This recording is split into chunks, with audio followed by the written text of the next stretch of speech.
ہجرت کے قافلے، قربانیوں کی داستانیں اور شہداء کا لہو پاکستان کی اصل بنیاد ہے۔ ماہ اگست شروع ہوتے ہی آزادی کی خوشیاں لاکھوں عظیم قربانیوں کی یادوں کے ساتھ دلوں میں اتر آتی ہیں۔ قیام پاکستان کے عینی شاہد بزرگ شہری نے بتایا کہ قیام پاکستان کا اعلان ہوتے ہی مسلمان اپنے نئے وطن آنے کے لیے بہت پرجوش تھے۔ ہندوستان کے مسلمانوں نے الگ وطن کے لیے اپنا سب کچھ قربان کیا۔ شہداء اور مہاجرین کی عظیم قربانیاں ہی نہیں، پاکستان کی بنیاد رکھی، انہیں کبھی بھلایا نہیں جا سکتا۔ پاکستان کی سرزمین لاکھوں مسلمان مردوں، عورتوں اور بچوں کی عظیم قربانیوں کا روشن ثمر ہے۔ لاکھوں قربانیوں سے حاصل ہونے والی آزادی ہمیں ہمیشہ اپنے بزرگوں کی جدوجہد اور عزم کی یاد دلاتی رہے گی۔ ہجرت کے قافلے، قربانیوں کی داستانیں اور شہداء کا لہو پاکستان کی اصل بنیاد ہے۔ ماہ اگست شروع ہوتے ہی آزادی کی خوشیاں لاکھوں عظیم قربانیوں کی یادوں کے ساتھ دلوں میں اتر آتی ہیں۔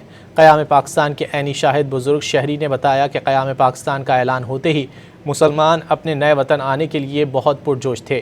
ہندوستان کے مسلمانوں نے الگ وطن کے لیے اپنا سب کچھ قربان کیا۔ شہداء اور مہاجرین کی عظیم قربانیاں ہی نہیں، پاکستان کی بنیاد رکھی، انہیں کبھی بھلایا نہیں جا سکتا۔ پاکستان کی سرزمین لاکھوں مسلمان مردوں، عورتوں اور بچوں کی عظیم قربانیوں کا روشن ثمر ہے۔ لاکھوں قربانیوں سے حاصل ہونے والی آزادی ہمیں ہمیشہ اپنے بزرگوں کی جدوجہد اور عزم کی یاد دلاتی رہے گی۔